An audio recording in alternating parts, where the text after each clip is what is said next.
자, 14, 17번입니다. 자, 이 부분은 그 수능 특강 우리 인문예조 5강 부분에 나와 있는 이 플로리디의 어떤 그 인포그, 자, 이 개념이 지금 여기 그대로 나와 있어요. 자, 자, 수특 연계라고 보시면 되겠고요. 자, 첫 번째 문단에 갑니다. 자, 인간은 정보와 독립적으로 존재하며, 그리고 정보는 인간의 도구에 불과하다는 인간 중심주의와 달리, 자, 인간 중심주의 입장에서는, 자, 여기 있는 인간이라는 것은 정보와는 독립적 존재야. 자, 그리고 이 정보라는 것 자체는 인간의 도구에 불과해. 자, 이렇게 보고 있었단 말이야. 이게 인간 중심주의인데, 이 플로리디의 정보 철학은 인간을 정보적 존재의 하나로 간주를 합니다. 자, 결국 인간도 다를 바 없어. 자, 다른 어떤 매체, 정보 매체나 마찬가지로 이것도 뭐에 불과한 것? 자, 하나의 정보적 존재로 간주를 합니다. 자, 그래서 그 이전까지는 인간 중심주의니까 이건 수직적 관계로 봤다면 이 플로리디의 입장에서 이것을 수평적 관계로 보았다. 이렇게 하시면 되겠고요. 자, 인간을 포함한 세계 내의 모든 존재는 속성과 행위가 정보로 환원된다. 이렇게 지금 보고 있네요. 자, 그래서 자, 인간도 여기 포함이 되는데요. 세계 내의 모든 존재가 이 속성과 행위 또는 행위가 정보로 다 환원이 된다. 자, 정보로 이렇게 취급이 된다. 이렇게 보시면 되겠습니다. 가령 내가 빵을 사는 행위를 하는 것은 내가 빵을 산다는 정보. 자, 이것과 이렇듯 속성과 행위가 어떻게 된대요? 저 정보로 환원되는 정보적 존재를 우리는 헤로클로리디가 인포그라고 이야기를 했답니다. 자, 이러한 어떤 정보적 존재, 인포그. 그러니까 인간도 그렇고, 자, 비인간도 여기 포함이 될 수가 있는 겁니다.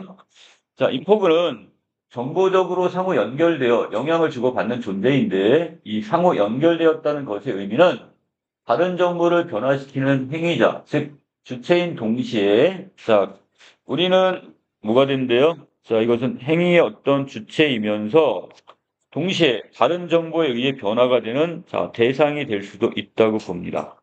자, 우리는 결국 주체이면서 동시에 대상이 돼버렸어요. 자, 내가 친구에게 빵이 맛있다고 말을 했어. 그 친구가 그 빵을 샀다면 나의 음성 정보는 이 맛있다는 이 음성 정보는 그 빵이 지닌 속성이라는 정보에 의해 촉발된 대상이자 친구의 행위라는 정보를 발생시킨 주체가 되기도 합니다. 내가 빵을 먹어봤겠죠. 그리고 내가 와 그거 맛있어. 그러면 그게 뭐야? 이 정보에 의해서 맛있다는 이것은 촉발된 대상이면서 그리고 내가 그 이야기를 했더니 친구가 가서 빵을 구입을 했어. 그럼 그것은 또 뭐가 되는 거야? 어떤 어떤 동작이나 행위를 일으키는 주체가 될 수도 있다고 본. 자, 밑에 플로리디는 인간을 정보적 이 상호 연결에 의해 구현되는 인포그의 하나로 본다는 점에서 인간을 별도의 범주로 분류하는 인간 중심주의와 대비를 합니다. 자, 그렇다면 자, 인간을 뭐예요? 인간도 그냥 하나의 정보적인 존재, 이런 하나의 어떤 예전에 인간 중심 때는 어떻게 되는가? 인간이 모든 것들이 어떻게 되는 거야? 수단이나 도구로만 활용해 정보를. 자, 근데 여기에서는 반대로 인간도 하나의 정보고 그리고 이 정보의 어떤 주체이면서 뭐가 돼? 대상이 되는 거죠. 자, 그리고 이것들은 다른 대상이나 주체와 서로 또 상호 연결성을 갖고 있다. 자, 두 번째 문제 갑니다. 자, 인간을 바라보는 관점의 차이는 자, 윤리적 견해의 차이로 이어지게 되는데 이 존재함, 즉 있음을 경험될 수 있다는 뜻으로 정의하는 이 경험주의와 다르게 자, 인폭의 있음은 상호 연결의 주체와 대상이 될 수 있다는 뜻으로 정의가 됩니다. 자, 의미가 다르네요. 이 경험주의에서는 있다는 것은 경험될 수 있다. 자, 이렇게 이제 우리가 정의를 한다면 자, 인폭에서의 있다는 것은 상호 연결, 아까 얘기했던 주체와 대상이 될 수 있다. 상호 연결에 의해서 주체가 되기도 하고 대상이 될 수도 있다. 이 뜻으로 해석하시면 된답니다. 자, 그러한 연결 속에서 인간을 비롯한 모든 인포그들은 동일한 권리는 아니지만 각자의 본성에 적합한 방식으로 자, 있을 나름의 권리를 가진다고 플로리드는 주장을 합니다. 자, 그렇다면 결국 이때 우리 인간만이 그 나름의 권리를 갖는 건 아니란 뜻이네요, 그럼. 자, 그래서 자, 자유의지를 지닌 우리 인간만을 도덕 행위자로 인정하는 칸트의 윤리학과 자, 이것도 마찬가지네. 칸트 윤리학은 어디에 가까워? 인간 중심의 주의에 가까운 거죠? 자, 생명의 절대적인 가치를 부여하는 이 생명 중심의 윤리학은 자, 바로 도덕적 주체 및 이 도덕적으로 대해야 하는 대상의 범위에서 인공물을 제외를 시킵니다. 자, 이 부분이 좀 차이점이 되는 거죠. 인공물 안에는 우리가 보통 AI 같은 인공지능 이런 것들이 다 포함이 될 거야, 지금. 어느 컴퓨터. 자, 이런 것들이 다 인공물이 되겠지만, 자, 한데 이 칸트의 윤리학이나 생명 중심 윤리학에서는 이 주체, 도덕적 주체 및 도덕적으로 우리가 대하는 대상 안에 인공물들은 다 빠지게 된단 말이죠. 자, 근데 플로리드는 존재하는 것에 내재적 가치를 있음에서 찾음으로써, 자, 이렇게 인공물까지가 다 그 범위 안에 이제 다 들어가게 되는 겁니다. 바로. 그러면 플로리드는 이렇게 얘기하면 되겠네요. 자, 이 인공물이 뭐가 될 수도 있다? 도덕적 주체 및 도덕적으로 대할 대상이 될 수가 있다. 이렇게 보고 있습니다. 자, 세 번째 문단. 플로리디는 인포그와 그 상호 연결을 막는 공간을 우리가 인포스피어라고 칭하게 되는데, 자, 아까 한번 나왔던 부분이죠? 자, 온라인 공간과 오프라인의 공간이 중첩이 되어 나타납니다. 자, 이것은 결국 어떻게? 현실에 있으면서도 여러분들이 가상적인 어떤 세계, 자, 이것이 같이 중첩되는 세계로 보시면 되겠고요. 자, 그래서 우리의 어떤 생활 환경 전체가 인포스피어에 해당이 된다, 이렇게 보셔도 될 것 같아요. 이 공간은 기존의 공간 개념과는 다른 이해를 요구하게 되는데, 자, 예를 들어, 자, 여기 뉴턴이 생각한 공간은 주체나 대상과 관계없는 절대적인 어떤 시간, 여기 공간. 자, 공간의 개념을 가졌는데, 이 인포스피어는요, 대상과 주체가 서로 의존함으로써 존재하는 공간이자 대상이 추상화의 칭의를 통해서 인식되는 공간이 되겠습니다. 자, 여기 중요한 게 하나 보이네요. 추상화의 칭의가 뭐냐? 자, 주체의 목적이나 관심을 반영함으로써, 자, 이게 중요한 게 바로 여기 있는 뭐가 들어가야 되는데요? 주체가 어떠한 목적과 관심을 가지고 이걸 바라보냐에 따라서 이게 다르게 인식이 되는 걸 얘기합니다. 자, 그래서 자, 주체와 대상 사이 인식적 관계를 매개하는 경로. 자, 이게 추상화 칭의다. 이렇게 얘기했는데요. 자, 여러분들 같은 경우 예를 들어서 여러분들은 지금 자동차를 운전할 수가 없잖아. 그러니까 자동차 같은 데 관심이 없을 거야. 그쵸? 대신에, 아, 어디에 좋은 맛집이 있지? 뭐 이런 어떤 분식집 같은 거, 이런 거에 관심이 있겠죠. 그럼 그 정보가, 여러분들은 뭐, 예를 들어 자동차 같은 데 어떤 정보에 관심은 없어. 대신에 여러분들과 관련된 뭐 도서관에 대한 정보, 어디가 좀 편하지? 막 이런 것들 있잖아요. 이런 정보는 관심을 갖게 되는 거예요.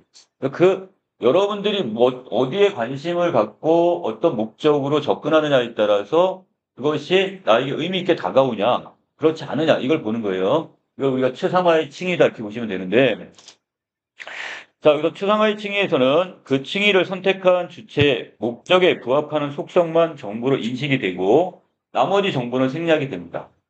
자, 그래서 예를 들어서 차량 구매 시에 안전성을 목적으로 추상화 칭의를 선택했을 때는 에어백 같은 성능 같은 거를 우리가 정보로 지금 직접 분석을 할 거란 말이죠. 자, 근데 그거보다는 경제성을 목적으로 했다. 좀 더 저렴한 거, 이런 좀 경제성을 만약에 고려를 했다면 유지 비용 등의 정보가 인식이 될 겁니다. 그걸 정보로서 인식이 달라지네요, 지금. 똑같은 하나의 자동차인 대상인데 자, 이게 목적이 뭐냐? 안전성이 목적이냐? 경제성이 목적이냐에 따라서 이 중에 어떤 것은 정보로 들어올 수 있고 그렇지 않은 것도 있다는 말이죠. 자, 이처럼 추상화의 칭의를 통해 인식되는 정보는 자, 구성이 된다 이렇게 얘기하는데 여기서 구성이란 주어진 세계를 주체가 아까 위에서 얘기했던 목적에 부합한 속성만 정보로 선택을 한 그 경로에 따라 해석해서 이해하는 것. 자, 이렇게 보시면 되겠죠. 자, 여기는 뭐와 관련이 있다? 목적에 부합한 속성만 정보로 선택이 된다. 자, 이렇게 좀 보시면 되겠고요. 즉, 플로리디에 따르면 이 인포스피어라는 공간은 주체가 발견한 것도 또, 그 다음에 주체가 만들어낸 허구도 아니에요. 자, 정보 철학은, 자, 이 삶의 터전이 온라인으로 확장되는 한편 인공지능 등의 비인간 행위자가 인간과 공존하는 현대의 변화를 통찰하는다는 의의가 있다 이렇게 보시면 되겠습니다. 자, 그래서 우리가 지금 어떤 인공지능의 어떤 시대에 살다 보니까 자, 이것 때문에 결국 어떻게 자, 우리가 지금 어디까지를 정보의 주체로 봐야 될 거고 정보의 대상으로 볼 거냐? 자, 예전에는 그 칸트나 그 다음에 인간 중심적인 어떤 철학에서는 이것을 인간만을 보고 나머지는 도구로 봤는데 지금은 그렇게 보면 안 된다. 자, 이걸 더 수평적 관계로 보고 그리고 그 안에서 이걸 같이 이거 논의가 돼야 된다. 이렇게 보고 있네요. 자, 오른쪽 하겠습니다. 자, 14번에 이 플로리디의 정보 철학에 대해 가장 적절한 걸 좀 하나 찾으려고 했는데요. 자, 이 부분에서는 지금 사물이 지닌 속성과 마찬가지로 인간이 지닌 속성 또한 뭐로 볼 수 있다? 자, 정보로 환원된다는 게 플로디의 정보 철학의 핵심 골자입니다. 자, 나머지 부분, 자, 두 번째 문단에 보시면 있음의 개념은 경험주의에서 정의하는 것과 같은 뜻이 아니라 이건 다른 개념이죠. 경험주의에서와 그다음에 플로디의 정보 철학에서 있음은 다릅니다. 자, 그리고 두 번째, 인간과 영향을 주고받는 정보는 모두 음성 정보의 형태로 전달된다고 했는데, 자, 이것이 꼭 음성 정보일 필요는 없어요. 예를 들어 내가 어떤 가수, 아까 친구가 내 이야기를 듣고 와서 빵을 구입했다면 그 행위 자체도 하나의 정보적인 행위가 되는 겁니다. 자, 그 다음에 4번에 추상화 칭의에서 생략되는 정보는 자, 칭의를 선택한 주체의 목적에 부합하는 게 아니라 부합하지 않기 때문에 목적이나 관심이 없기 때문에 예술은 그 추상화 칭의 그리고 거기에 정보로 받아들여지지 않게 된다 이렇게 보셔야 되겠죠. 자, 그 다음에 5번에서는 하나의 정보적 존재는 다른 정보적 존재들과의 상호 연결관계를 둘 이상 맺을 수 있죠. 왜? 주체이면서 동시에 뭐가 될 수도 있으니까 대상이 될 수도 있는 거니까. 자, 답은 여기서 몇 번? 그리고 3번. 15번에 갑니다. 자, 기억의 의미로 가장 적절한 걸 하나 찾으려고 했는데요.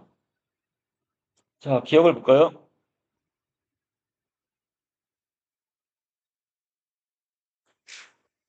자, 추상화 칭의를 통해 인식되는 정보는 구성된 것이다. 이렇게 이야기를 했는데, 자, 이것은 결국 어떻게? 인포그가 지닌 이 속성이란 정보는 주체가 자신을 둘러싸는 세계를 어떤 관점을 통해 인식하는가에 의존한다. 다른 말로 그것의 목적 내지 관심, 여기에 부합을 하게 되면 이것은 정보로 받아들여지게 된다. 자, 이렇게 보시면 되겠습니다. 자, 나머지 오답 정리. 자, 인포그가 속한 공간은 오프라인 공간이 아닌 온라인. 둘 다 가능하다고 그랬죠? 분석된 공간이라고 했고. 자, 두 번째에서는 자, 주체가 어떠한 추상화 칭의를 택하는가에 따라 인포그는 행위자와 대상 중 어느 하나에만 해당되는 게 아니라 결국 행위자이면서 주체이며 동시에 대상이 될 수가 있다고 했어요. 자, 세 번째. 추상화 칭의에 대한 의한 이런 주체와 대상의 사이 매개는 인포그가 가지는 이 속성에 대한 인식이 객관성을 보장하는 건 아닙니다. 자, 그리고 뒷부분에서 아까 이것은 호구가 아니라고 했었죠? 자, 어느 부분에? 맨 마지막 부분에서 뭐라고 했습니까? 자, 이 부분에요. 자, 이것은 이 공간, 인포스표라는 공간은 주체가 발견한 것도 아닐 뿐더러 자, 그리고 그것은 자, 여기 주체가 만드는 호구도 분명히 아니라고 이야기를 했으니까. 자, 그 다음에 답은 이렇게 정리를 해놓으시고요. 자, 16번 가보겠습니다.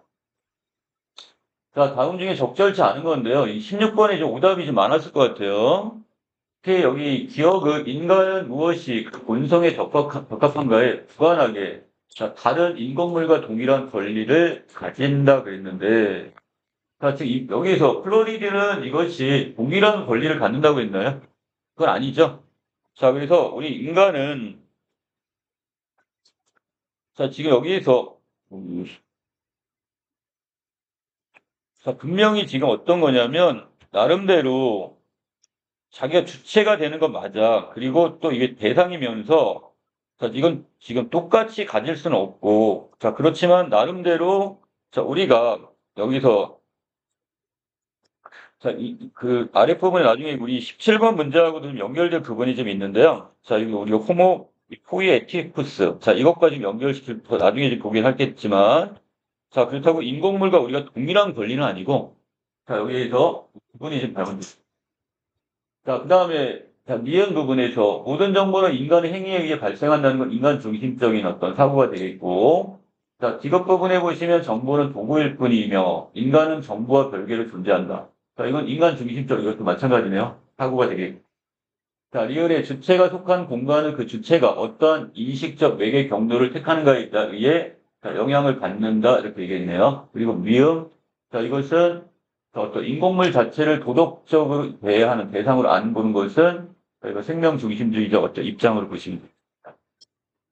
자, 답은 저기 1번 부분. 자, 요거만 지금 여기서 상충하지 않는다고 하는데 플로리디는 여기에 대해서 동의하진 않을 거예요. 분명히 인간이 더 분명히 이게 완전한 수평적 관계로 보이는 건 아니에요, 지금. 자, 그래서 권리 자체는 분명히 이제 인간은 또 같은 정보 내지, 정보의 주체 내지 대상은 맞아. 그렇지만 그렇다고 이것이 아주 동등한 권리를 가졌다 이렇게 볼 수는 없어요. 자, 이거 좀 정리를 해 놓으시고요. 자, 그 다음에 아랫부분에서 자, 17번 정리합니다. 자, 보기는 이 플로리디와 학생이 나눈 가상의 대화 부분인데, 자, 윗글을 참조할 때 가에 들어갈 내용이 지금 적절치 않은 걸 좀 찾으랍니다. 자, 선생님의 강연을 자, 칸트와 비교하며 듣고 있는데, 자, 책임의 소재에 대해 궁금해졌대요. 자, 자동으로 작동하며 작동 규칙도 변경할 수 있지만, 이 자유의지는 없는 인공지능 교통 통제 시스템. 자, 이것이 교통 혼란을 일으켰대. 얘는 자유의지는 분명히 없다고 얘기를 했어요, 지금. 칸트는 이 자유의지가 없으면 얘 같은 경우는 뭐야? 주체가 될 수 없다고 그랬잖아. 자, 그런데 여기에 대해서 자, 플로리는 이렇게 얘기합니다. 칸트에 따르면 자유의지가 있음은 행위에 대해 도덕적 책임이 있음을 뜻합니다. 자, 그런데 여기서 학생이 예로 든 이 시스템이 혼란에 대한 책임을 질 수는 없을 거예요, 지금. 왜? 얘는 지금 자유의지가 없는 거니까 분명히, 그래, 여기에 대해서는 맞다. 자, 여기는 책임을 질 수는 없다. 하지만 나는 칸트와 다르게 그 시스템의 도덕 행위자에 포함될 뿐만 아니라 도덕적 옳고 그름까지 평가될 수는 있다고 본다. 책임은 질 수 없지만 그래도 이것을 어떻게 자, 그것에 대한 도덕적 옳고 그름의 평가의 대상은 될 수 있다고 보는 겁니다. 자, 이처럼 정부와 사회에서는 책임을 질 수 없는 도덕 행위자가 늘어나는 한편 더 많은 정보를 보유하게 된 이 인간은 예상되는 결과를 예방적으로 관리하고 이 전체 인포스피어의 번영을 감독할 책임이 그만큼 커졌다고 얘기를 해요. 자, 그리고 인포스피어의 책임이 있는 관리자로서의 인간을 나는 호모 호이에티쿠스 이렇게 이야기를 한대요. 자, 그렇다면 인간은 결국 어떻게 되는 거야? 자, 여기 있는 아까 했던 어떤 이런 시스템, 자, 어떤 이런 교통 통제 시스템 같은 경우들은 뭐가 되는 거야? 자, 나름대로 자유의지는 없어. 얘는 프로그래밍에 의해서 움직이는 거니까. 자, 그런데 만약에 이것이 책임 자체를 물을 수는 없지만 도덕적의 옳고 그름에 대한 평가는 매기게 된다는 뜻이에요. 자, 그리고 이걸 누가 해야 된다? 그만큼 우리 인간이 호모 포이에티쿠스, 자, 이 입장에서 이것에 대해서 감시나 조정, 이런 것들이 바로 누구에 의해서? 바로 인간에 이루어져야 된다고 봅니다. 자, 이 중에 지금 적절치 않은 건데, 자, 이번에 칸트와는 대조적으로 자유의지를 지니지 않는 비인간 행위자인, 자, 여기는 이 시스템, 교통 시스템의 교통 혼란에 대해 책임을 지을 수 없다. 이거는 칸트도, 그 다음에 누구도, 자, 여기는 이 플로리디도, 이건 똑같이 공통된 의견을 갖게 되겠죠. 자, 그래서 여기 대조적이란 말이 담깁니다. 자, 나머지 부분 다시 한번 여러분들이 읽어보시면 될 것 같고요. 자, 이 교통 시스템은 지금 자, 포이에티쿠스에 속하지 않고, 자, 얘는 지금 왜 자유의지가 없으니까, 자, 인간에 해당이 되는 건 아니잖아. 이 칸트 윤리학에서 도덕 행위자로서의 지위가 인정될 자격을 갖지 않게 되겠죠. 칸트는 자유의지를 가져야지만이, 자, 그것을 인정을 한다고 했으니까. 자, 그 다음에 3번에서 자, 이런 교통 시스템과 같은 인공물이 운전자와 보행자에게 바람직하지 않은 결과를 초래하지 않게끔 예방적으로 관리할 책임은 누가 있다? 우리 인간에게 있다? 이렇게 보시면 되겠습니다. 자, 4번에 보시면 자, 도로의 교통 통제에 대한 규칙을 입력된 프로그램에 따라 이 변경한 자, 이 시스템에 대해 도덕적 옳고 그름을 평가하는 것이 자, 플로리드는 가능하다고 얘기를 했습니다. 자, 그리고 마지막 5번 부분에서 자, 인포그들이 상호 의존함으로써 존재하는 생활 환경으로서의 인포스피어를 더 나은 공간으로 자, 이렇게 갖고 나가는데 바로 누가? 우리 인간, 호모 포이에티쿠스가 책임을 다해야 한다. 이렇게 주장을 하고 있습니다. 자, 여기까지 내용 정리 마칠게요.